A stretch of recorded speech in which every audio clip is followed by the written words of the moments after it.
Ma femme a détruit notre mariage de nombreuses années, mais ce qu'elle a fait ensuite a laissé tout le monde sans voix. Chaque février est pénible, mais ce février en particulier semble surpasser tous les autres.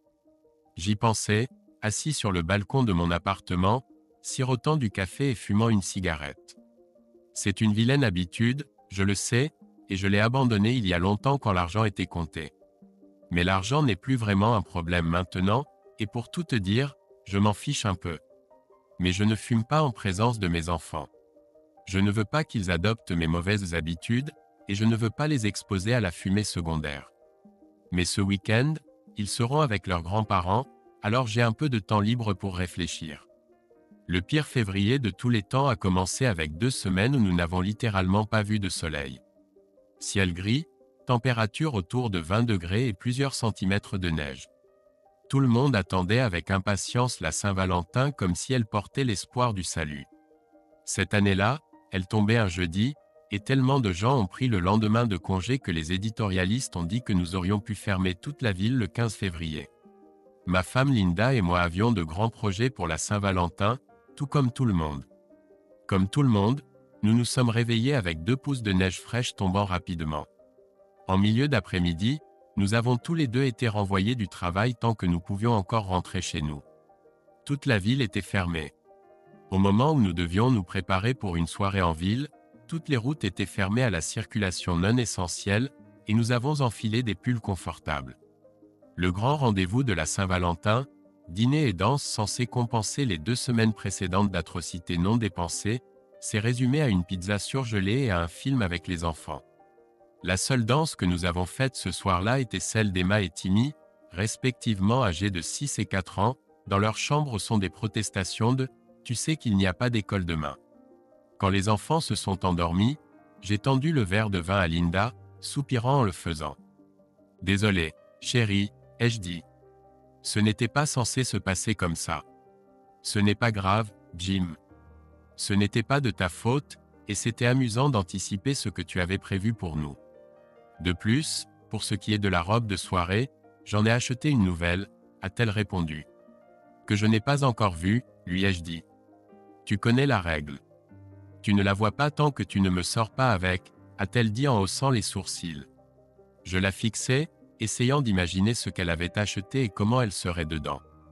Tout ce qu'elle porte lui va non seulement à merveille, mais reflète qui elle est.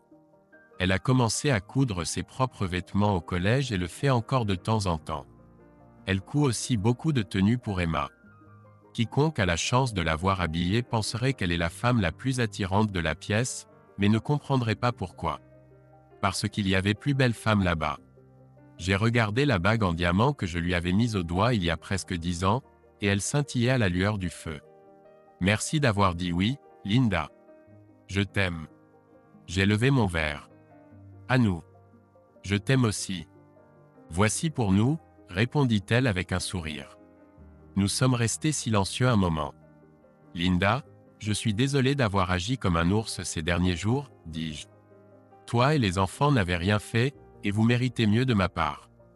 C'est juste ce foutu mois de février, et c'est, je sais, Jim, dit-elle doucement.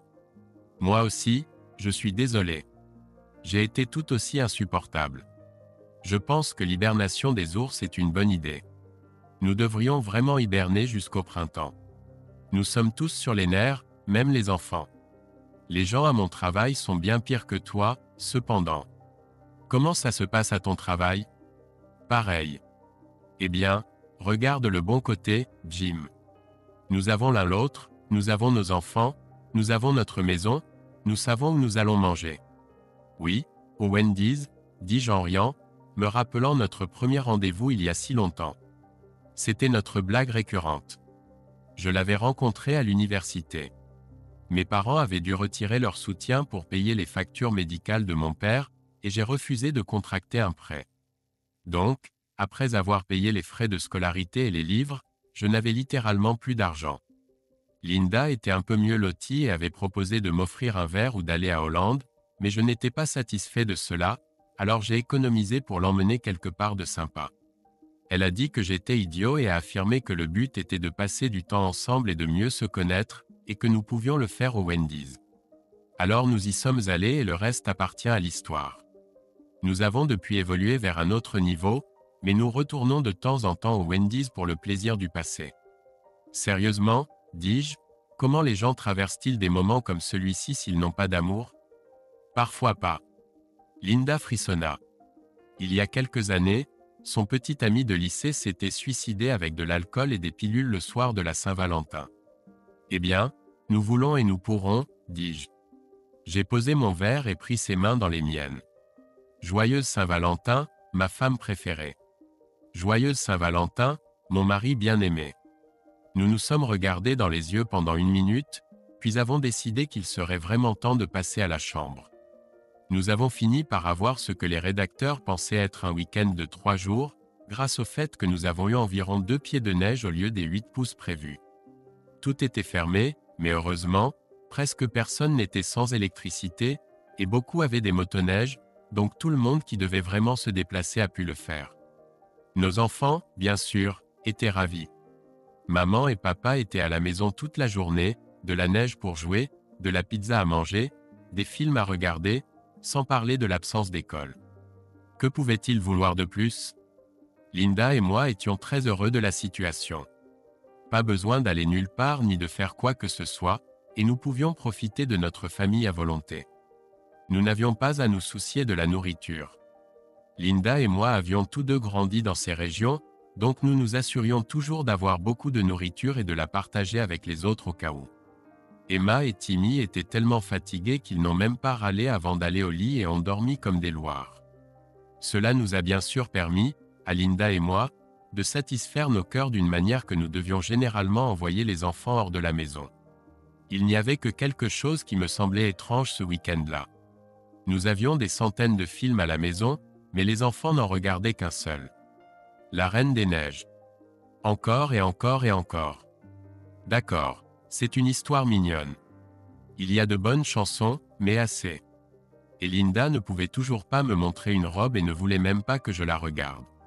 Me sortir signifie sortir, pas entrer, a-t-elle dit en souriant de manière coquette. Et si je te promets de t'en débarrasser? Est-ce assez proche, ai-je demandé? Belle tentative, mais pas de cigare, a-t-elle répondu, refusant de céder d'un pouce.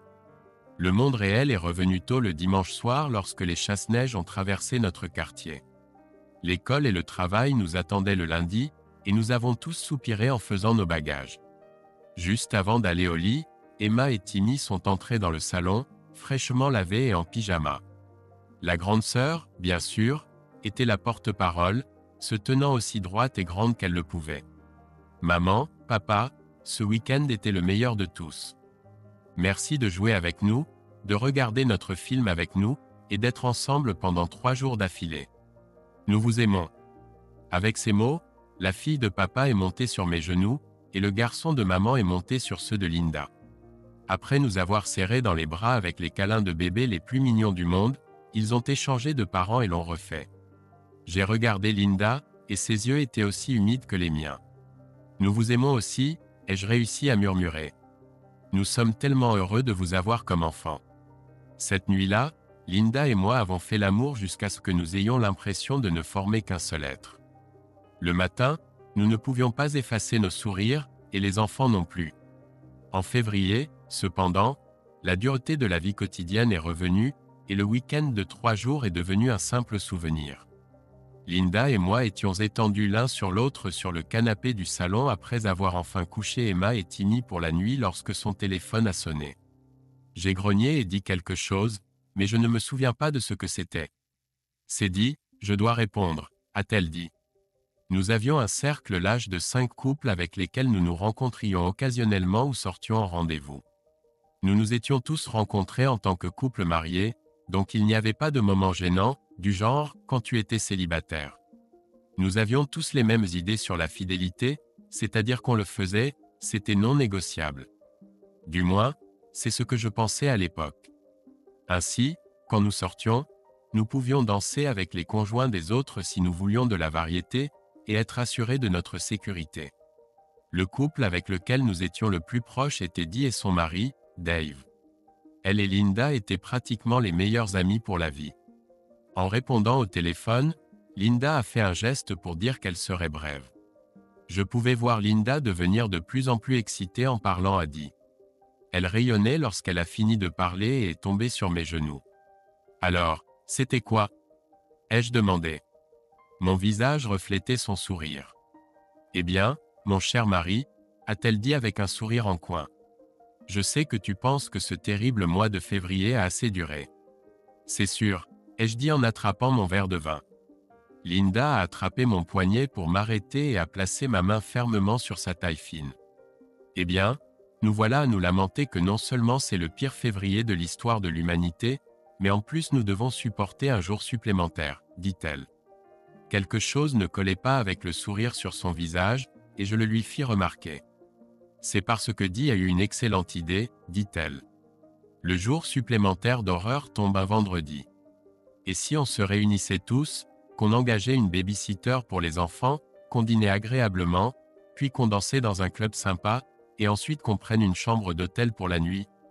Comme ça, on pourrait s'amuser un peu et ne pas se soucier de rentrer chez soi pour mettre fin à ce mois horrible. J'aimais l'idée, mais j'avais quelques questions. Et pour rentrer du club à l'hôtel? On devra conduire? Demandai-je. Frappe-moi si tu veux, mais je suis presque toujours celui qui se demande ce qui pourrait mal tourner avec le plan. C'est ça le meilleur, Jim, dit-elle avec excitation. Tu connais les Madison en centre-ville? On déjeunait là-bas, tu te souviens? Il y a un club de danse dans le pâté de maison suivant où vont les collègues de Dave. Il y a un groupe en live là-bas le vendredi soir, et si tu dînes au Madison, il n'y a pas de frais d'entrée.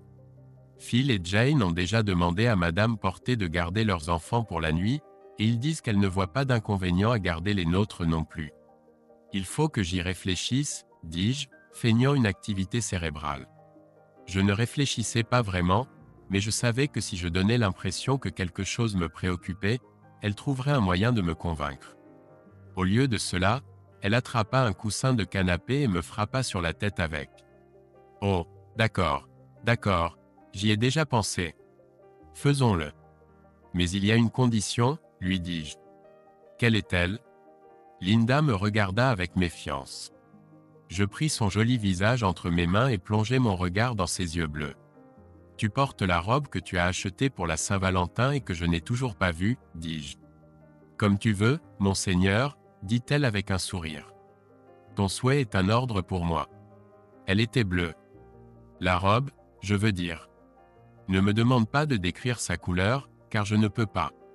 Tout ce que je peux dire, c'est qu'elle faisait ressortir ses yeux bleus comme s'ils brillaient dans l'obscurité. Elle avait des manches longues et un col haut, et la jupe descendait en dessous de ses genoux, mais ce n'était pas du tout la robe de sa grand-mère. Le bas de sa jupe était évasé et ondulait assez pour attirer l'attention quand elle marchait. Quand elle dansait, c'était déjà coquet en soi. Le tissu lisse donnait envie de passer les mains dessus, cachant et dévoilant la forme féminine. Linda sourit en descendant lentement les escaliers vers moi, stupéfait et regardant autour d'elle. « Cher Jim, dit-elle doucement. Elle me couvrit la bouche, passant son doigt doucement le long de mon menton. J'avalais, mais je ne pouvais toujours pas parler. C'est toujours moi, le même vieux moi comme toujours. Tu n'as pas besoin de me flatter, même si j'avoue que j'adore quand tu le fais, dit-elle. Tu ne te rends pas compte. Tu ne sais pas à quel point tu es magnifique. Toi, les mots me manquaient. Je pris ses mains fines dans les miennes, me penchai et les embrassai. En relevant les yeux, je vis que les siens brillaient et étaient humides, et un léger tremblement parcourait son sourire. Je fis un signe de tête. Elle a compris. Nous nous sommes retrouvés à 10 dans un restaurant. C'était bondé un vendredi soir, mais nous avions réservé une table suffisamment grande pour que nous puissions tous manger ensemble. Nous avons ri, discuté et apprécié un excellent repas, profitant de la compagnie les uns des autres et savourant le fait que février était enfin terminé. Linda était la femme la plus attirante de la pièce, et je lui ai sûrement dit cela une demi-douzaine de fois. Je lui touchais le bras, l'épaule ou la main aussi souvent que je pouvais trouver une excuse raisonnable. Elle répondait de même et souriait en me regardant dans les yeux. Cette soirée allait être inoubliable. Nous avons pris nos chambres puis sommes allés au club. Ni Linda ni moi ne tolérons très bien l'alcool, donc je désigne habituellement un conducteur. J'étais content de ne pas avoir à le faire ce soir. Pas que cela me dérange. La sécurité de mes amis était importante pour moi, mais j'avais hâte de laisser Linda à elle-même dès que possible. Elle semblait penser la même chose. Elle est partie quelques minutes seule dans notre chambre, et quand elle est revenue, son sourire séduisant, « Je vais te rendre fou de cette façon », illuminait son visage. « Nous n'aurons pas à rester longtemps au club, n'est-ce pas ?» murmura-t-elle en marchant à mes côtés.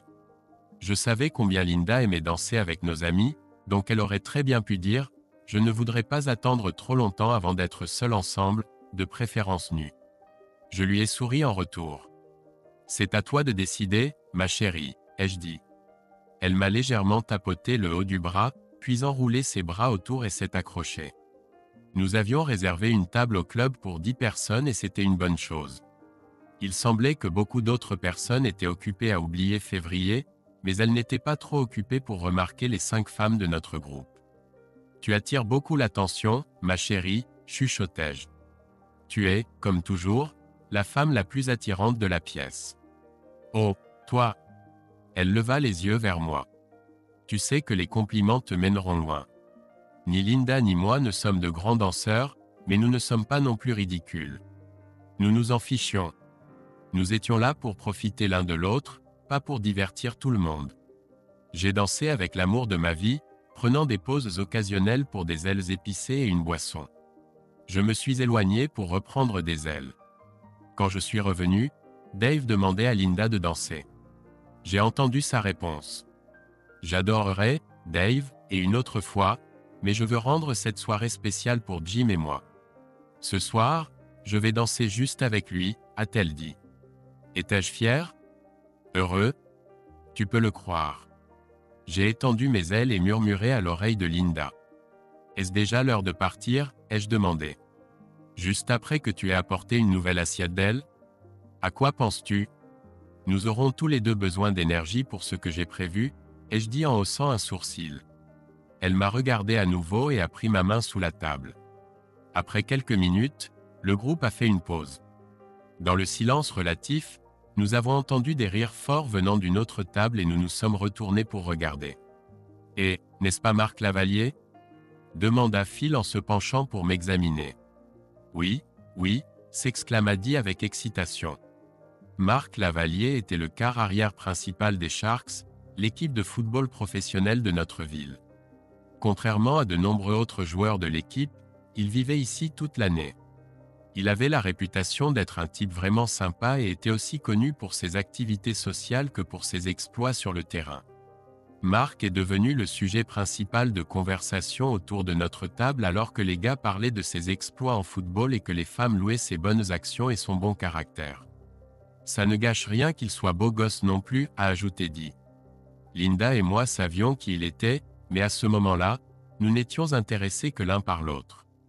Nous nous laissions submerger par la conversation, nous tenant la main sous la table. Et, vous deux, trouvez une chambre, dit Dee. Linda et moi nous regardâmes. Nous ne nous étions même pas embrassés. Enfin, pas vraiment embrassés en tout cas. Le fait que je lui donnais à manger des ailes ne comptait pas. En plus, nous avions déjà trouvé une chambre. Ce qui nous a sauvés d'une gêne supplémentaire, c'est quand le groupe a recommencé à jouer. Dansons ici ou à l'étage? Chuchotai-je à Linda. Avant qu'elle ne puisse répondre, Jane intervint. Regardez, il vient par ici, s'exclama-t-elle. En effet, Lavalier sortit de derrière sa table et se dirigea vers la nôtre. J'étais amusé par la réaction des femmes à notre table. 4 d'entre elles se pomponnaient et se pavanaient, chantant « Choisis-moi, choisis-moi ». Parler d'une démonstration embarrassante. Si vous pensez qu'une femme ne peut pas se pavaner assise, détrompez-vous. Linda baissa les yeux et serra un peu plus fort ma main. « Salut, je m'appelle Marc. Tu veux danser ?» demanda-t-il. Il se tenait derrière l'épaule gauche de Linda et lui tendit la main. J'ai senti son soupir et retiré ma main comme une patate chaude. J'ai regardé stupéfait alors qu'elle me tournait le dos sans un mot, tendait sa main droite à Marc et se levait gracieusement de sa chaise sans même me regarder. J'ai remarqué que sa main avait pratiquement disparu dans sa grosse patte. J'ai également remarqué le regard de ravissement sur son visage. À ce moment-là, j'ai simplement cessé d'exister dans son esprit. Et mec, là, mes sentiments sont blessés. Je pensais qu'elle dansait juste avec toi ce soir, a dit Dave, me réprimandant. Ouais, c'est ce que je pensais aussi, marmonnai-je. Détends-toi, Jim. Ce n'est qu'une danse, a dit Jane, essayant de me rassurer. J'ai essayé de la croire, mais j'avais un mauvais pressentiment à ce sujet. Le groupe a joué quelques chansons rapides et toute notre table les a regardés danser. Tout comme tout le monde dans la salle. Mark était bon, bien meilleur que moi, et Linda s'amusait clairement. Son partenaire et sa robe étaient assortis pour la mettre en valeur à la perfection. Ils ne sont pas super ensemble? Allez, Jim, rejoignons-les, a invité Dee, essayant clairement de me distraire.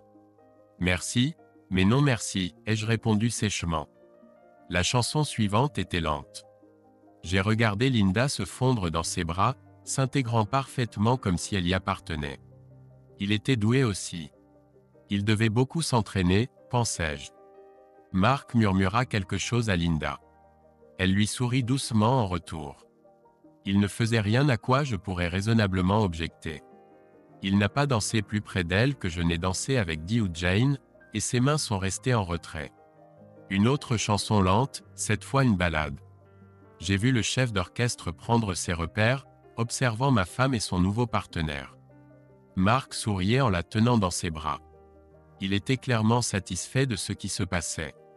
J'en avais assez vu et j'étais déterminé à y mettre fin. Je me suis levé de ma chaise et senti la main de Jane sur mon bras. « Attends, Jim. Offre-lui cela. Ne gâche pas son humeur, dit-elle. » J'ai relâché ma main et regardé le visage de Linda. Elle voulait clairement être exactement là où elle était et nulle part ailleurs. Elle ne voulait pas que j'intervienne. En fait, j'étais totalement absent de ses pensées, et c'était évident. Je me suis affaissé dans ma chaise, le cœur brisé. Enfin, la chanson s'est terminée. Mark a fait un signe de tête au chef d'orchestre qui a entamé une chanson plus rapide. Lui et Linda ont quitté la piste de danse, souriant l'un à l'autre mais sans se toucher, sans même se tenir la main. Linda lui a adressé un dernier sourire radieux, se tournant vers notre table et Mark vers la sienne. La différence entre le plus beau sourire d'une femme et son deuxième meilleur sourire est minime. Si vous ne connaissez pas bien une femme, vous ne remarquerez probablement pas du tout. Alors que Linda approchait de notre table et que nos regards se croisaient, son plus beau sourire a été remplacé par son deuxième meilleur sourire. À ce moment-là, j'ai réalisé que nous avions un problème. Je te répète que tu es la femme la plus attirante ici, chuchotai-je à son oreille en la faisant asseoir. J'ai pris sa main dans les miennes. Peut-être est-il temps de nous rendre dans notre chambre pour la prochaine danse? Pendant un instant, j'aurais juré que Linda était effrayée. Ses yeux se sont écarquillés et j'ai senti sa main trembler. Elle s'est vite reprise et a détourné le regard de moi, fixant la table. Désolé, tout le monde, j'ai juste besoin d'aller aux toilettes. Linda, tu viens avec moi? Demanda Dee. Sa voix pouvait être entendue bien au-delà de notre table. J'étais trop occupé à me demander pourquoi elle devait informer toute la salle. Linda m'a regardé avec des excuses. Désolé, Jim. J'aurais bien besoin de me rafraîchir aussi, dit-elle d'une voix empreinte de tristesse. Elle s'est levée et est partie sans répondre à ma question. Bien sûr, la conversation s'est immédiatement tournée vers la raison pour laquelle aucune femme du groupe ne pouvait aller aux toilettes seule.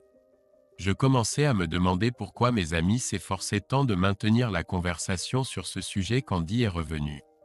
Elle était seule. Où est Linda? Est-ce qu'elle va bien? Ai-je demandé, presque en criant. Calme-toi, Jim, a dit Dee en souriant. Linda va bien, elle a juste quelque chose à régler. Tu n'as pas besoin de t'inquiéter pour elle. C'est une femme adulte, tu sais. Que voulait dire cela, je me demandais. En effet, j'étais inquiet pour Linda, mais elle était tout autant inquiète pour moi.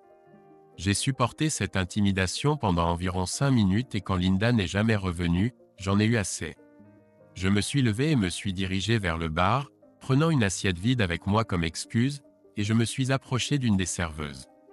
Excusez-moi, mais ma femme est allée aux toilettes il y a environ 15 minutes et n'est toujours pas sortie, ai-je dit.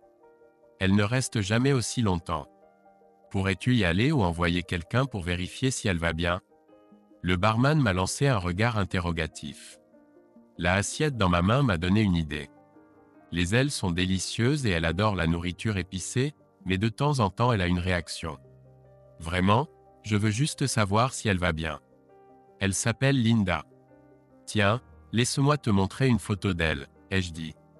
J'ai posé mon assiette et tapé la photo de Linda dans mon téléphone. Le barman s'apprêtait à me regarder avec compassion quand une voix s'est fait entendre à mon coude. Elle va bien, tu n'as pas besoin de vérifier, a dit d'un ton presque désolé. Elle s'est tournée vers le barman. C'est bon.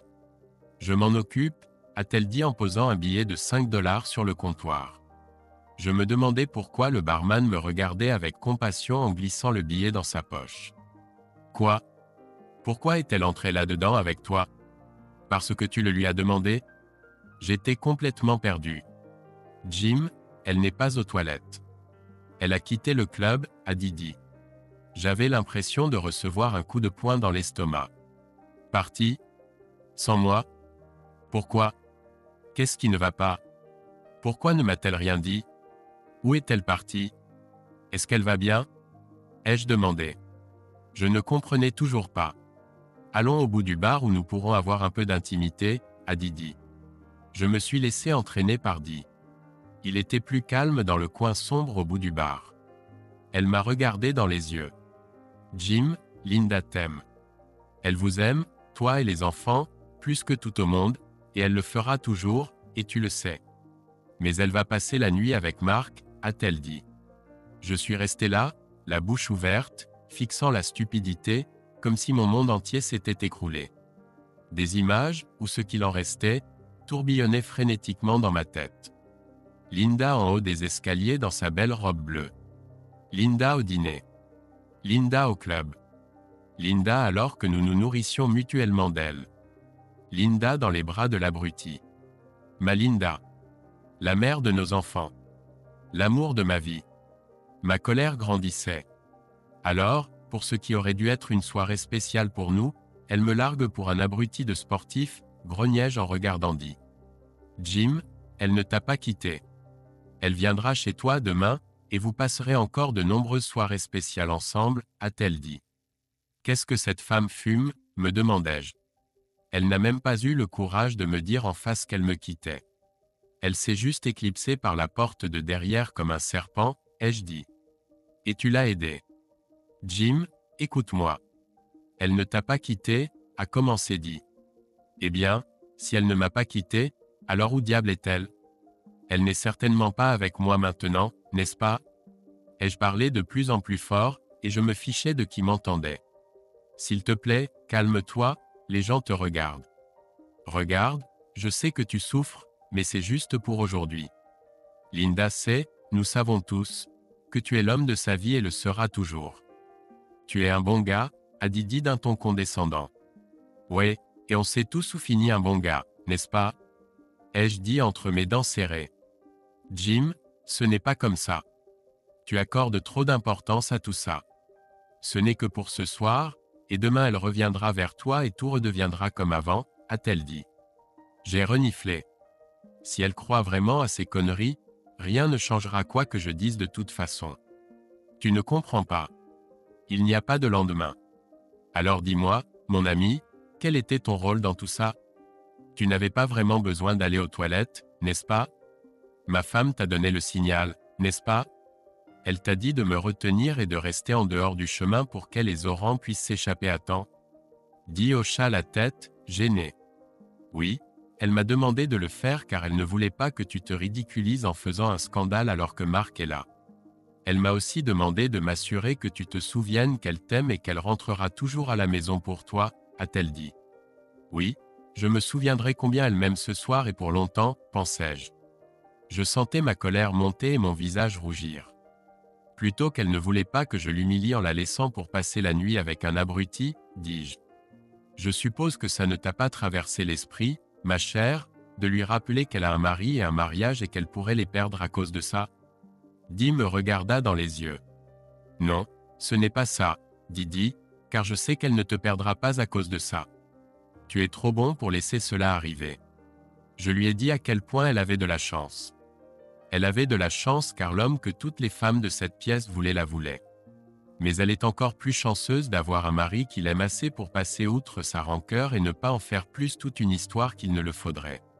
Tu sais qu'elle sera prête à faire tout ce qu'il faut et aussi longtemps qu'il le faudra pour se racheter auprès de toi. Et s'il n'y a pas moyen de réparer les choses, demandai-je. Et s'il n'y a pas moyen de faire les choses correctement? Jim, je sais combien tu aimes Linda et combien elle t'aime. Ça ne devrait pas être un gros problème.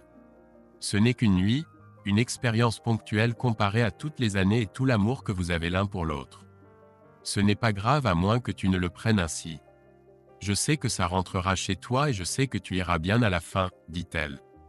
Dee parlait doucement mais avec fermeté. Il me suffisait de ne pas attraper cette stupide femme et de la secouer jusqu'à ce que ses dents grincent pour avoir dit de telles absurdités. Elle doit vivre dans un univers parallèle si elle pense vraiment de cette façon. Alors si l'abruti t'avait choisi comme tu le voulais, tu aurais fait la même chose, lui demandai-je. Je l'aurais fait, jeta-t-elle sa réponse à mon visage. Dave est-il au courant de ça, demandai-je. Non, et tu n'as pas besoin de le dire car je ne pense pas que cela arrivera jamais, dit-elle doucement. Peut-être que je devrais le lui dire, dis-je. Jim, je t'en prie, ne le fais pas. Ne pense pas comme ça. Je sais que tu souffres mais cela n'aide pas. Reviens s'il te plaît à la table. Laisse-nous nous distraire un moment. Ce n'est pas comme si tu n'avais pas dansé un seul pas avec moi toute la nuit, dit-elle en souriant. Je voulais danser avec ma femme mais grâce à toi, à elle et à Zoran, ce n'est plus une option, n'est-ce pas? Je voulais aussi une soirée seule avec elle mais évidemment, cela ne va pas se produire non plus, dis-je. Je lui tournai le dos et retournai à notre table. À mon apparition, la conversation à la table s'arrêta brusquement. Les regards détournés parlaient d'eux-mêmes. Tous nos prétendus amis savaient maintenant que ma femme et l'abruti me faisaient cocu en ce moment même. Je voulais les étrangler. Je voulais déchirer cet endroit.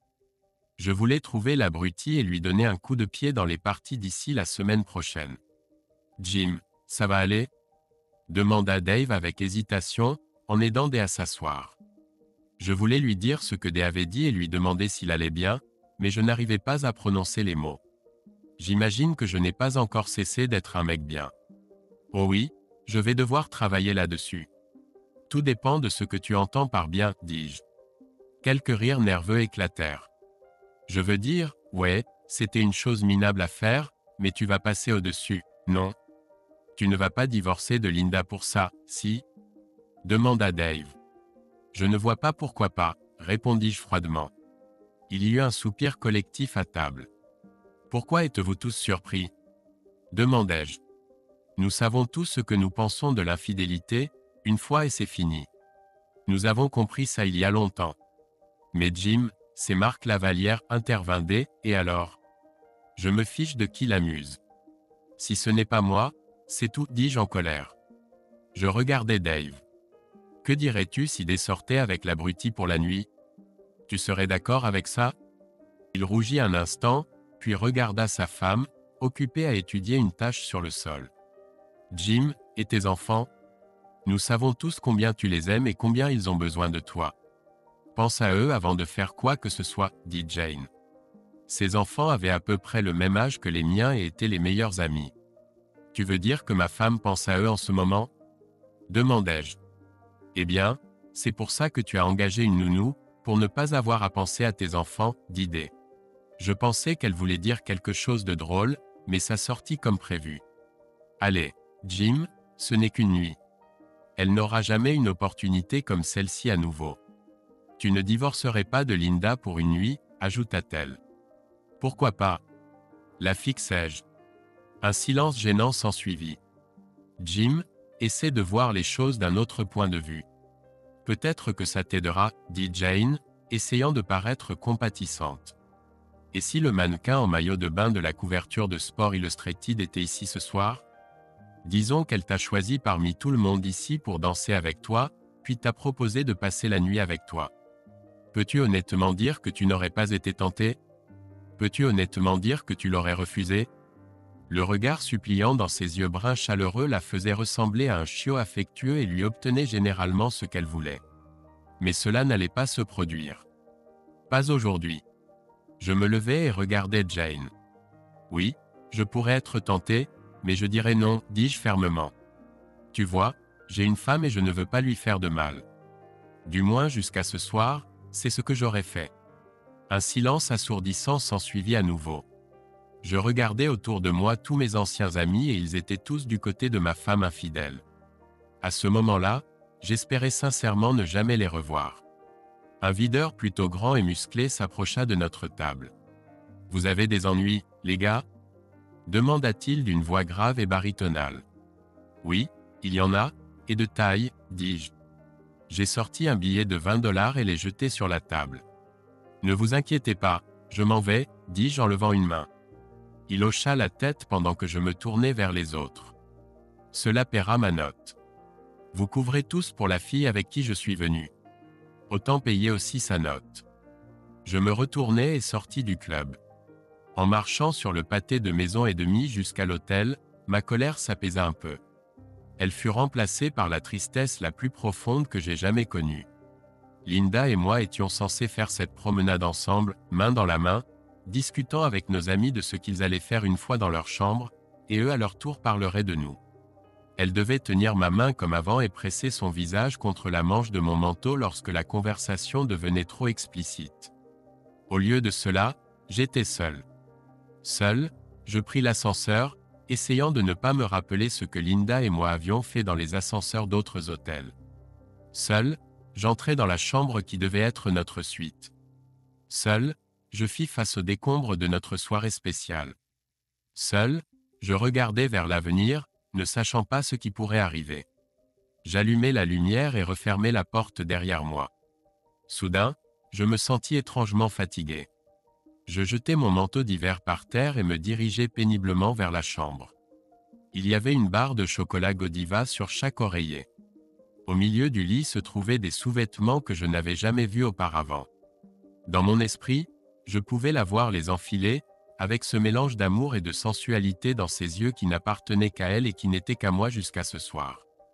Ma femme, mon amante, ma meilleure amie m'avait été enlevée par un autre homme. Il l'avait arrachée à moi facilement et avec désinvolture, comme s'il avait tout à fait le droit de le faire. Il se fichait de ce qu'elle représentait pour moi. Il la voyait juste comme un beau jouet pour la nuit. Et elle le laissait faire. Je ne comptais pas assez pour elle pour opposer la moindre résistance. C'était comme si elle aussi pensait qu'il avait plus de droits sur elle que ceux que j'avais acquis en vivant près d'une décennie en tant qu'époux fidèle et aimant. Oui, ce ne devait être qu'une nuit. Et le lendemain matin, je me disais. Et alors? Que laisserait-il dans son cœur, son esprit et ses sentiments cette nuit-là? Que pouvais-je faire qui puisse rivaliser avec le héros de la ville, le bel étalon Marc Gault-Lavalier, encore moins le surpasser? J'arrêtai de pleurer pour me laver le visage et rassembler nos affaires. Je jetai les sous-vêtements à la poubelle. Ils n'avaient plus aucune importance pour moi. Je descendis et fis le check-out de l'hôtel. Peu m'importait comment Linda rentrerait. La réceptionniste parut perplexe pendant que je pâchais à la procédure de départ. « Tout va bien avec votre chambre, monsieur ?» demanda-t-elle. La chambre était magnifique, dis-je. Y a-t-il quelque chose que nous pouvons faire pour rendre votre séjour ici plus confortable? Répondit-elle. Oui, pensai-je. Faites disparaître ce connard dans un trou noir pour ne plus jamais le revoir. Revenir en arrière et récupérer ma femme. J'ai simplement secoué la tête. Non, pas vraiment. Mais merci de demander, en tout cas, ai-je dit doucement. Nous venions juste d'avoir un changement de plan. La commis m'a regardé avec sympathie comme si elle avait lu dans mes pensées. Passez une bonne soirée, monsieur, a-t-elle dit avant que je parte. Oui, c'est ça. Passez une bonne soirée. Je suis monté dans ma voiture et ai réussi d'une manière ou d'une autre à rentrer chez moi en toute sécurité. Tout bouillonnait en moi, les émotions se battaient pour le contrôle. Une partie de moi était plus en colère que je ne l'avais jamais été de ma vie. L'autre partie était triste de la perte de ma femme et de ma famille. Je suis entré dans la maison de démarrage où nous vivions et j'ai remarqué à quel point elle était devenue calme et vide. J'ai pris mes bagages dans la chambre et me suis assis, essayant de comprendre ce qui s'était passé. J'ai regardé mon téléphone, espérant voir un message texte ou quelque chose de Linda. J'espérais qu'elle avait repris ses esprits et avait changé d'avis, mais cela ne s'est pas produit. Je me suis allongé sur le lit, toujours habillé, et me suis assoupi un moment. Il était environ 2 heures du matin quand j'ai été réveillé par la sonnerie de mon téléphone. En le regardant, j'ai vu que j'avais reçu plusieurs messages textes d'un numéro inconnu. Serait-ce Linda? J'ai sorti mon téléphone de ma poche et ce que j'ai vu m'a fait grimacer. Il y avait une série de photos et de courtes vidéos, d'eux en train de s'amuser. Je me suis demandé un instant comment il avait obtenu mon numéro, puis j'ai décidé qu'il avait dû fouiller dans le téléphone de Linda pendant qu'elle était aux toilettes, puis envoyer les photos et vidéos. J'ai refermé violemment mon téléphone et puis une idée m'est venue. Oh oui, le divorce n'était plus un gros problème à ce stade. J'en avais fini avec Linda, maintenant et pour toujours. Mais l'abruti allait payer. J'ai juré qu'il paierait pour avoir ruiné ma vie heureuse et ma famille. Je suis allé sur mon ordinateur et ai copié les images et vidéos dessus. Ensuite, j'ai écrit une lettre à tous nos prétendus amis, ceux qu'il avait laissé faire et qu'il avait couvertes quand elle partait avec l'abruti. J'ai joint les vidéos et les photos et envoyé l'email avec pour objet « Heureux maintenant ». Pendant les prochaines heures, j'ai travaillé sans relâche pour mettre tous ses vêtements et affaires dans des sacs poubelles et les effourrer dans la voiture. Quand j'ai eu fini, elle avait à peine assez de place pour s'asseoir et conduire. J'ai sorti sa voiture du garage, changé le code pour qu'elle ne puisse pas rentrer, et ai retiré l'ouvre-porte de garage de sa voiture. Je n'avais pas fini et me suis attaqué à tout ce qui me rappelait notre mariage. Le portrait accroché au-dessus de la cheminée, notre album de mariage, sa robe de mariée, les verres des mariés sur la cheminée, le vase en cristal à l'autre bout de la cheminée, les choses qu'elle aimait, tout. Quand j'ai eu fini, la maison ressemblait à une zone de guerre. Des éclats de portraits, des morceaux de verre et de soie étaient éparpillés partout. À un moment donné, j'ai eu envie de faire caca, puis une autre pensée m'est venue. J'ai enlevé ma bague de mariage et l'ai jetée dans les toilettes avec mon urine et mes excréments. J'ai failli le jeter tout de suite, mais une autre pensée m'est venue à l'esprit et j'ai décidé d'attendre. J'étais mentalement épuisé, mon corps fonctionnait à l'adrénaline alors que je m'asseyais pour prendre une tasse de café. J'ai entendu quelque chose frapper la porte et j'ai réalisé que c'était le journal du matin. Je n'avais pas réalisé que je le faisais depuis si longtemps. J'ai ouvert la porte, ramassé le journal et je me suis rassis à la table de la cuisine. Le choc suivant a été lorsque j'ai ouvert le journal et vu un teaser à propos du derrière. Je me suis tourné vers la rubrique sportive et il y avait des gros titres. Qui est la nouvelle petite amie de Marc Lavalier? Quoi? Sous la légende se trouvait une série de photos en couleur d'Assol et Linda quittant le club. La seule chose que je pouvais supposer était qu'un paparazzi les avait repérés et avait pris une photo d'eux en train de quitter le club.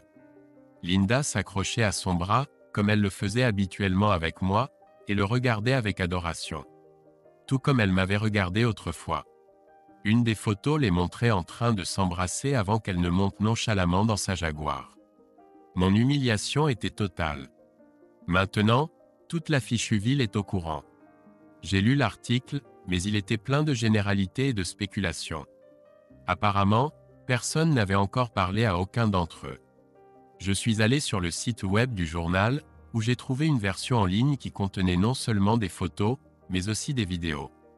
J'ai copié le lien de l'article et l'ai envoyé à nos prétendus amis avec pour objet. Allez tous vous faire foutre. J'ai regardé l'heure et j'ai vu qu'il était 5h30 du matin.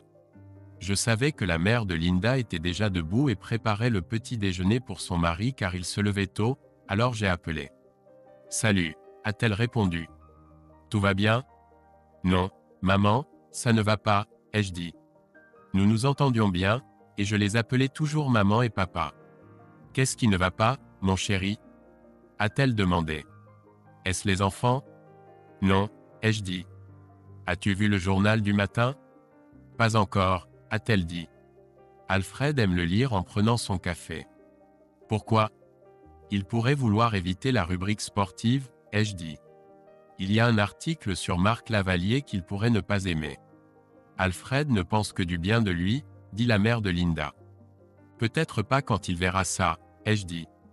Linda m'a laissé au club où nous sommes allés avec lui hier soir, et ils ont été repérés par les paparazzis en train de monter dans sa voiture. Mon Dieu, a-t-elle dit. Où est Linda maintenant? Elle est toujours avec ce connard, ai-je dit. Quoi? Elle a passé la nuit avec lui, a-t-elle demandé? Oui, ai-je dit. Il y a quelques autres choses, mais c'est à peu près comme ça que c'était. Je ne sais pas quand ou si elle reviendra, mais je ne peux pas la retenir ici. Si elle revient un jour, je la mettrai dehors, et elle aura besoin d'un endroit où rester. D'accord, a-t-elle dit. Alfred ne sera pas content. Je ne suis pas ravi non plus. Y a-t-il un moyen de surmonter cela? Non, maman, elle ne l'a pas fait, ai-je dit. Elle m'a délibérément tourné le dos et est partie avec lui, et nos prétendus amis ont couvert pour elle. Je suis tellement désolé, Jim, a-t-elle dit. Nous l'avons élevée mieux que ça. Bien sûr, elle peut rester ici si elle en a besoin. Mais qu'en est-il des enfants? Ils sont chez la nourrice pour la nuit, ai-je dit. Je pourrais demander à mes beaux-parents de les surveiller pour le reste du week-end. D'accord, dit-elle. Fais-moi savoir si je peux faire quelque chose pour aider, Jim. Merci, maman, je l'apprécie, dis-je. J'ai eu une autre idée, alors je suis retourné à l'ordinateur. J'ai attrapé le lien vers l'article de l'abruti et j'ai ouvert la page Facebook de Linda. Nous n'avions pas de secret l'un pour l'autre jusqu'à présent, donc j'ai pu me connecter en tant qu'elle. J'ai posté le lien sur sa page avec la légende. Devine quoi? J'ai fait la une de la section sportive. J'ai eu un rendez-vous avec son mari nul et j'ai fini par passer la nuit avec un vrai étudiant. Chance-moi. Je pensais que ça ferait jaser, mais je n'en avais pas fini. J'ai trouvé l'adresse e-mail du journaliste qui a écrit l'article. Je me suis dit que j'avais déjà été humilié devant le monde, alors j'ai jeté la prudence au vent. J'ai envoyé au journaliste un court email expliquant brièvement ce qui s'était passé, et j'ai inclus une vidéo de l'abruti me disant qu'il allait de nouveau divertir Linda. J'ai laissé mes coordonnées pour que le journaliste puisse me rappeler. J'ai envoyé l'email et j'ai éclaté d'un rire diabolique digne de Snidely Whiplash. À 8 heures, j'ai appelé Madame Porté et lui ai demandé si c'était d'accord si mes parents venaient chercher les enfants ce matin. Elle m'a assuré que c'était le cas et m'a demandé si j'avais vu la section sportive du journal. Oui, ai-je dit. Était-ce vraiment Linda? M'a-t-elle demandé. Malheureusement, oui, ai-je dit. C'est pourquoi je vais demander aux parents de prendre les enfants. Je ne veux pas qu'ils soient là quand elle reviendra. Est-elle toujours avec lui? A-t-elle demandé, choquée. Oui, ai-je dit. Et j'apprécierais que vous ne disiez rien aux enfants pour l'instant.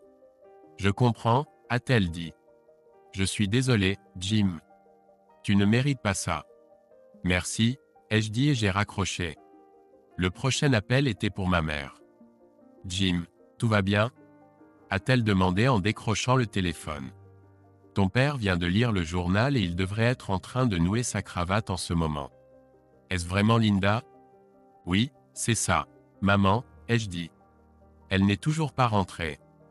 Pourrais-tu aller chercher les enfants chez Madame Porté ce matin? Je pense qu'il devrait rester avec toi pour le reste du week-end. Ça ne va pas être joli ici. Bien sûr, mon fils, a-t-elle dit. Je comprends tout ça. Que vas-tu faire? Déchaîner l'enfer, maman, ai-je dit. Écoute, mon fils, quoi que tu fasses, pense d'abord aux enfants, d'accord? Ils sont la chose la plus importante dans ta vie en ce moment, a-t-elle dit. Je sais, maman, ai-je dit. Mais merci de me le rappeler quand même.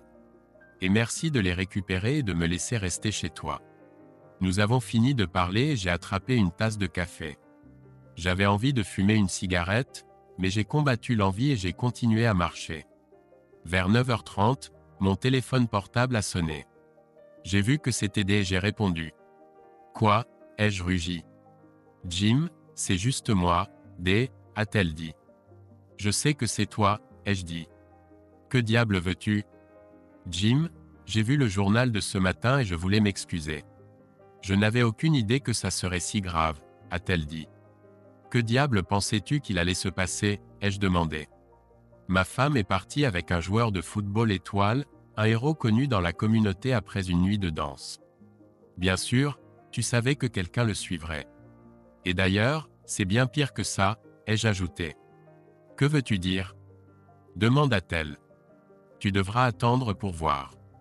Au fait, as-tu regardé la page Facebook de Linda? Ai-je demandé. Non, je ne l'ai pas fait, dit-elle. Pourquoi? Jette un coup d'œil, dis-je. As-tu regardé tes emails? Pas encore, dit-elle. J'aime toujours prendre mon café du matin en premier. Eh bien, les réponses à tes questions sont juste ici, dis-je. J'espère que tu es heureuse comme tout. J'ai mis fin à la conversation avant qu'elle ne puisse dire quoi que ce soit d'autre, mais j'ai supposé qu'elle rappellerait. Après cela, j'ai reçu quelques appels de plus. L'un d'eux était de Jane, qui n'aimait vraiment pas la vidéo et les photos envoyées par Zazrane. Pourquoi es-tu si surpris? Demandai-je. Je n'aurais jamais pensé qu'il ferait réellement quelque chose comme ça, dit-elle. Que veux-tu dire? Divertir ma femme ou envoyer des photos et des vidéos? Demandai-je. Un pilier de la société, tu ne trouves pas? Jim, que vas-tu faire? Demanda-t-elle. Que penses-tu? Demandai-je. Vous devriez tous être très heureux. Maintenant, dis au revoir. Et dégage. J'ai mis fin à la conversation et je me suis assis pour boire mon café, mais alors le téléphone a sonné à nouveau. Je n'ai pas reconnu le numéro, mais j'ai quand même répondu. Monsieur Thomas Carlyle, demanda une voix de femme. C'est lui, dis-je. Monsieur Carlyle, ici Audrey Tani du Daily Record. J'ai reçu un email et une vidéo de votre part. Est-ce que votre femme est la même femme vue avec Marc Lavalier hier soir? Demanda-t-elle. Oui, c'est bien elle que votre photographe a capturée avec Zazrane hier soir, dis-je. Qui ça? Demanda-t-elle. Désolé, c'est juste comme ça que je l'appelle, dis-je. Je comprends, dit-elle. Et vous dites que la femme avec lui est votre femme? Demanda-t-elle. Ma future ex-femme, dis-je. Donc vous divorcez à cause de ça? Demanda-t-elle. Absolument, dis-je. Vous avez dit qu'il y avait d'autres vidéos et quelques photos dans votre lettre? Demanda-t-elle. Oui, dis-je. Voulez-vous les voir? Je le voudrais, dit-elle. Si nous utilisons l'un d'eux, nous éliminerons tout le mauvais. Pourrions-nous nous rencontrer à un moment donné et discuter de cela? Si nous le pouvons, j'aimerais connaître votre histoire. Que diable, pensais-je. Bien sûr, dis-je. Mais j'aimerais attendre qu'elle rentre d'abord. Elle n'est pas encore rentrée, demanda Audrey. Non, ce n'est pas le cas, dis-je. D'accord. Regardez, pourquoi ne me donneriez-vous pas un coup de fil quand vous pourrez me rencontrer et nous pourrons discuter de tout cela, dit-elle. Bien sûr, dis-je. Nous avons mis fin à la conversation et j'ai remis mon téléphone dans ma poche. Curieux, je suis allé sur sa page Facebook et j'ai vu plusieurs commentaires sur le post que j'avais publié plus tôt. C'était 50-50e, avec la moitié des commentateurs la qualifiant de femme heureuse et demandant ce que c'était que d'être avec l'enfoiré. L'autre moitié la jugeait pour m'avoir largué de la manière dont elle l'avait fait. Plusieurs de ses amis masculins sur Facebook l'ont traité de salope et ont dit qu'ils lui botteraient les fesses si leur femme faisait ce qu'elle a fait. Je n'ai pas pu m'empêcher de remarquer qu'elle avait perdu quelques amis sur Facebook à cause de cela et j'ai ri en moi-même. Quand Linda est entrée dans la maison, il était presque 11 heures. J'ai levé les yeux de mon bureau et j'ai vu une Jaguar s'éloigner de la maison. « Jim, c'est moi », dit-elle en retirant la clé de la serrure. « Je suis rentrée », a-t-elle annoncé, comme si passer la nuit avec son amant était une occurrence régulière pour elle. Au fait, pourquoi ma voiture est-elle garée dans l'allée et non dans le garage? Et qu'est-ce que c'est que ces choses dedans? Ses yeux se sont écarquillés quand elle m'a vu à table. Je savais que j'avais l'air terrible. Son visage est devenu blanc en regardant autour de la maison. C'était un désastre absolu. « Oh mon Dieu !» s'est-elle exclamée. « Qu'as-tu fait? Tout a été détruit. Notre portrait de mariage, mon vase, nos verres. Et quelle est cette odeur? Je viens de finir ce que tu as commencé hier soir, ai-je dit. As-tu dormi la nuit dernière? M'a-t-elle demandé. J'ai haussé les épaules. Pourquoi est-ce que ça t'importe? Lui ai-je demandé. Écoute, je suis vraiment désolé pour hier soir, a-t-elle dit. Mais je suis là maintenant. Et je suis toujours ta femme. J'ai secoué la tête. Elle s'est approchée de moi et a essayé de m'embrasser sur la joue, mais je l'ai arrêtée. Ne me touche pas, ai-je dit. Elle avait l'air surprise comme si je l'avais giflée. Et non, tu n'es plus ma femme. Du moins, c'est ce qu'il est écrit dans le journal. Et sur Internet aussi. Je suppose que c'est à prévoir, étant donné le statut de connard. J'ai ouvert le journal pour qu'elle puisse voir l'étalage avec toutes les photos en couleur. Oh non, a-t-elle dit, choquée. Comment ont-ils obtenu ces photos? Je ne suis pas sa petite amie. Peu importe ce que disent les journaux. Quelle différence cela fait-il? Ai-je demandé. Tu as eu le tien et maintenant c'est fini. Je dois aller aux toilettes et ensuite nous devrions nous asseoir et parler, a-t-elle dit. Je l'ai suivie dans la salle de bain principale et j'ai regardé alors qu'elle reculait devant le désordre encore dans la cuvette des toilettes. Est-ce ton anneau de toilette? A-t-elle demandé, les yeux écarquillés. J'ai hoché la tête. Ouais, ai-je dit. J'ai pensé que puisque tu as saccagé notre mariage, je devrais le rendre officiel. J'ai pris sa main gauche et j'ai examiné les bagues. Que fais-tu? A-t-elle demandé. Qu'est-ce que c'est? Ai-je demandé, pointant une tache séchée sur sa bague de mariage. On dirait. Je ne sais pas de quoi tu parles, a-t-elle dit. Connerie, salope, ai-je dit, sortant mon téléphone de ma poche. Je suis allé dans les messages textes que le connard m'avait envoyés et j'ai montré une vidéo de lui en train de l'étaler sur ses bagues. Son visage a perdu de sa couleur quand je lui ai montré cette vidéo. Non seulement tu m'as manqué de respect en public avec nos prétendus amis, tu m'as humilié devant toute la ville et le monde entier. Et ensuite tu l'as fait au symbole de notre amour, ai-je dit, de plus en plus en colère. J'ai secoué la tête, pris la serviette et enlevé les bagues de sa main. Que fais-tu? A-t-elle demandé. Elle a crié quand j'ai jeté les bagues dans la cuvette des toilettes. J'ai ensuite tiré la chasse d'eau et regardé les bagues descendre dans le drain. Elle a crié, les yeux écarquillés et la bouche grande ouverte comme je ne l'avais jamais vue auparavant. Mes bagues. A-t-elle crié, les larmes coulant sur ses joues. Tu les as jetées dans les toilettes. Comment as-tu osé? Tu dois me les rendre. Non, salope, ai-je dit. Comment as-tu osé? Je t'ai aimé exclusivement pendant plus d'une décennie et voilà les remerciements que je reçois. Va te faire foutre. Mais ce n'était qu'une nuit, a-t-elle dit. Nous avons le reste de nos vies devant nous. J'ai sorti mon téléphone et j'ai lancé la vidéo où l'enfoiré disait qu'il continuerait à divertir Linda, peut-être même pendant que je regardais. Disait-il la vérité? Ai-je demandé. Est-ce que tu veux vraiment faire ça? Le faire dans notre lit pendant que je regarde? Cela a pu être évoqué, mais je ne pensais pas qu'il était sérieux, dit-elle. En plus, c'était juste des paroles en l'air. Tu veux dire comme ça? Ai-je demandé, lui montrant la vidéo. Elle a secoué la tête. Ce n'est pas ce que je voulais dire, dit-elle. Eh bien, je suis sérieux, salope, ai-je dit. Dégage d'ici et fais savoir à ton amant que s'il fait un pas à l'intérieur de cette maison, je le tuerai sur place, ai-je dit. Maintenant, dégage avant que je te jette dehors. Mais je vis ici aussi, dit-elle. J'ai secoué la tête. Plus maintenant, ai-je dit. Je vais voir un avocat lundi pour entamer une procédure de divorce. Tu ne vis plus ici. Tes affaires sont dans la voiture et ta mère t'attend. Désormais, tu es morte pour moi.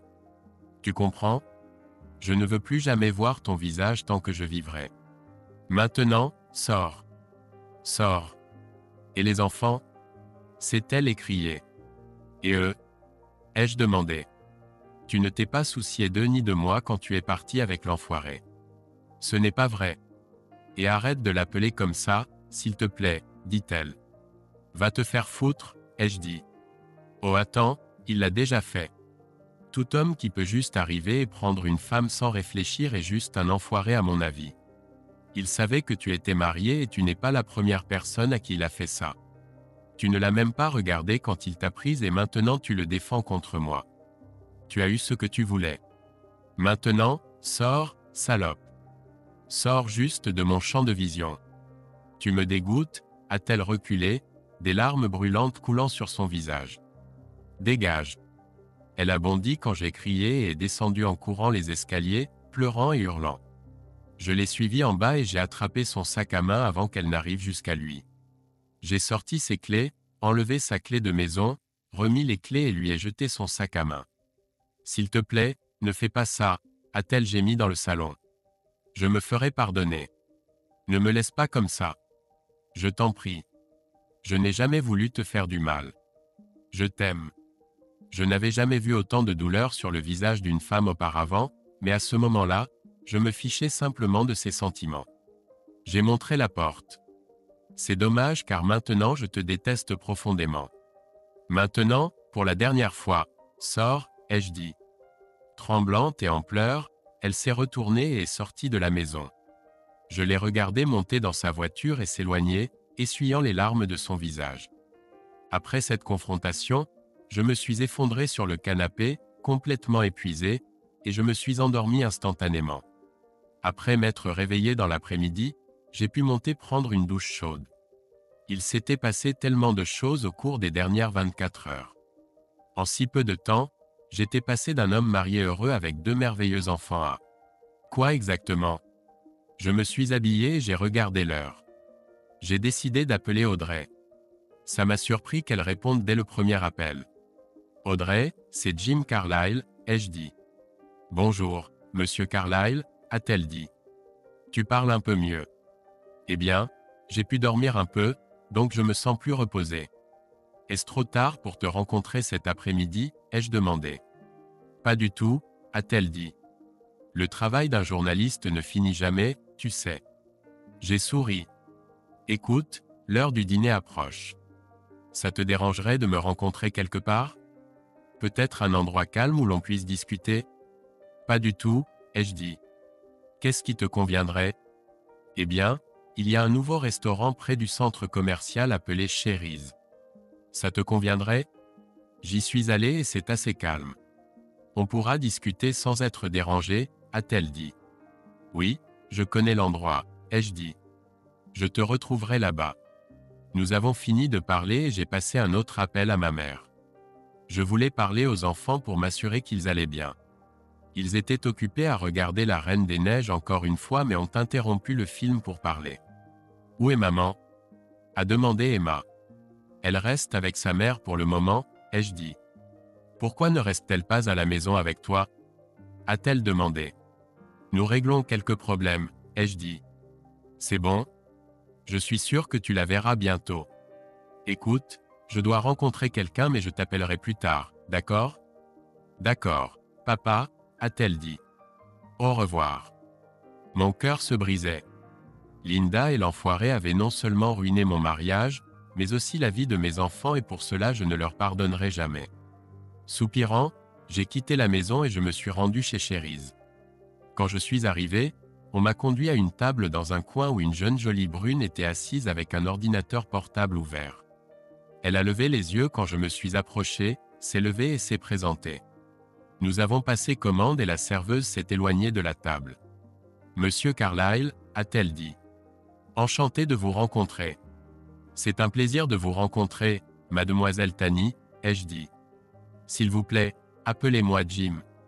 Merci, a-t-elle dit. Et appelez-moi Audrey. Je tiens à commencer par m'excuser auprès de vous. M'excuser, ai-je demandé. Pourquoi? Eh bien, ce sont mes photos dans le journal ce matin, a-t-elle dit. Les as-tu prises, ai-je demandé. Elle a hoché la tête. J'étais dans une boîte de nuit hier soir avec mes amis, a-t-elle dit. Soirée entre filles. Nous nous amusions et j'ai remarqué Marc Lavalier. Je l'ai vu se diriger vers votre table et retourner sur la piste de danse avec cette femme. De par leur comportement, il ne m'est pas venu à l'esprit qu'elle pouvait être mariée. Quand ils ont quitté la boîte, je les ai suivis dehors et j'ai pris quelques photos et vidéos. Les photos que vous avez vues dans le journal ne sont rien comparées à ce que j'ai capturé. Mon Dieu, ai-je dit. J'ai toute la vidéo et je peux vous en donner une copie si vous voulez, a-t-elle dit. Je l'ai filmée avec mon appareil photo, donc c'est bon. Vous voulez la voir? Pourquoi pas, ai-je dit. Elle m'a tendu la tablette et a lancé la vidéo. J'ai vu Linda et l'enfoiré marcher vers le parking, leurs mains entrelacées comme Linda et moi le faisions habituellement. Quand ils sont arrivés à sa voiture, il l'a tournée vers lui et ils ont commencé à s'embrasser. En regardant ça, personne n'aurait pu deviner qu'elle était mariée à quelqu'un d'autre. Quand la vidéo s'est terminée, je lui ai rendu la tablette. Comme je l'ai dit, je suis vraiment désolé pour ce qui s'est passé, a-t-elle dit. J'ai rapidement rassemblé quelques affaires et les ai envoyées au journal, puis je suis retourné à la maison. Quand je suis arrivé, tu étais parti. Alors, tu veux me raconter ta version de toute cette histoire? J'ai hoché la tête et me suis remémoré la soirée de mon point de vue. Ensuite, j'ai sorti mon téléphone et lui ai tendu, accompagné d'une paire d'écouteurs. Tu devrais jeter un œil, lui ai-je dit. La vidéo est assez explicite. Je suis une grande fille maintenant, a-t-elle dit en mettant les écouteurs dans ses oreilles. Pendant qu'elle faisait cela, de la nourriture nous a été apportée. En mangeant, j'observais sa réaction. Au début, elle ne réagissait pas, mais au fur et à mesure que la vidéo avançait, son visage changeait. Quand elle a fini, elle m'a rendu mon téléphone. Eh bien, ai-je demandé. Cela confirme certaines choses que j'ai entendues, a-t-elle dit. Principalement des discussions de vestiaire, des vantardises et des trucs dans ce genre. Mais il y a des rumeurs qui circulent sur les réseaux sociaux depuis longtemps comme quoi il est un peu coureur de jupons. Je n'ai jamais pu prouver quoi que ce soit. Le réseau des bons vieux garçons et tout ça. Ils semblent se soutenir mutuellement, si tu vois ce que je veux dire. Je peux imaginer, ai-je dit. Alors, que vas-tu faire? M'a-t-elle demandé. Je vais demander le divorce, ai-je dit. Elle connaissait mes opinions sur la fidélité quand elle l'a fait, mais visiblement, cela ne lui importait pas. Elle a eu ce qu'elle voulait et maintenant c'est fini entre nous. Des enfants? A-t-elle demandé. 2, un garçon et une fille, ai-je dit. 6 et 4 ans. Elle a secoué la tête. C'est toujours plus dur pour les enfants, dit-elle. Oui, c'est vrai, lui ai-je dit. Et lui? Marc, a-t-elle demandé. J'ai haussé les épaules. Je ne sais pas encore, ai-je dit. J'y réfléchis encore. Une partie de moi a envie de lui casser la figure, mais je ne veux pas finir en prison. C'est un joueur de foot étoile, a-t-elle dit. Sans vouloir te vexer, je ne pense pas que tu irais bien loin si tu essayais. J'ai ri. Qu'est-ce qui te fait rire? A-t-elle demandé. Disons simplement que ce n'est pas la première fois qu'on me sous-estime, ai-je dit. La taille n'est pas tout, tu sais. Que veux-tu dire par là? A-t-elle demandé. Mon père me disait toujours que ce n'est pas la taille du chien dans le combat qui compte. C'est la taille du combat dans le chien qui compte, ai-je dit. Elle a hoché la tête. Je vois, a-t-elle dit. Alors, tu veux semer la pagaille? Non, ai-je dit. J'ai 2 enfants à penser, mais je ne vais pas me laisser faire sans rien dire. As-tu déjà parlé à un avocat? M'a-t-elle demandé. Je n'ai pas eu le temps, et puis tout cela s'est passé hier soir seulement, ai-je dit. Elle a sorti une carte de son sac à main et me l'a tendue. Une bonne amie à moi est avocate en droit de la famille, a-t-elle dit. Elle déteste passionnément les escrocs et n'est pas trop fan de Lavalier. Je l'appellerai et je lui donnerai un aperçu si tu veux. J'ai regardé la carte. Lisa Hawkins, avocate, était inscrite. Bien sûr, merci, ai-je dit. Je ne veux pas regarder un cheval donner dans la bouche, mais je dois demander, pourquoi m'aides-tu autant? C'est une question légitime, a-t-elle dit. En tant que journaliste, je sens une bonne histoire. J'aimerais être celle qui raconte la tienne, si cela ne te dérange pas. En plus, j'apprécie quand des types comme Lavalier ont ce qu'ils méritent. C'est donc quelque chose de personnel pour toi, ai-je demandé. Un peu, dit-elle. Alors, que veux-tu de moi, demandai-je. Une exclusivité? Quelque chose comme ça, dit-elle. Que signifie exactement cela, lui demandai-je. Cela signifie que tu me laisses raconter mon point de vue, nous laisser contrôler le flux d'informations, dit-elle. Nous, demandai-je. Oui, dit-elle. Lisa et moi. Et qu'est-ce que j'en retire, lui demandai-je. Pour commencer, une défense contre des gens comme moi qui voudraient connaître ton histoire, dit-elle. Je sais comment des gens comme Lavalier travaillent. Cette histoire me dépasse. Je suis sûr qu'il et ces gens sont déjà en train de la retourner pour te faire passer pour le méchant. C'est ce qu'ils font. Crois-moi, si tu hésites, ils te dévoreront et te recracheront si vite que tu n'y verras que du feu. Et ne compte pas sur les médias nationaux sportifs pour te ménager. Crois-moi, ils sont tout aussi impitoyables que n'importe qui d'autre dans le monde de l'information. Tu vas avoir besoin de quelqu'un qui sait comment affronter les requins, et ils viendront te chercher dès qu'ils le remarqueront. Alors, que faisons-nous? Demandai-je. As-tu pensé à intenter une action contre Lavalier? Demanda-t-elle. Oui, j'y ai pensé, dis-je. J'ai aussi réfléchi à beaucoup d'autres choses. D'accord, dit-elle. Laisse-moi un peu de temps et voyons ce qu'ils vont faire. Fin de la première partie. Veuillez écrire dans les commentaires si vous souhaitez voir la deuxième partie de la vidéo et appuyer sur le bouton cloche pour être notifié afin de ne pas la manquer.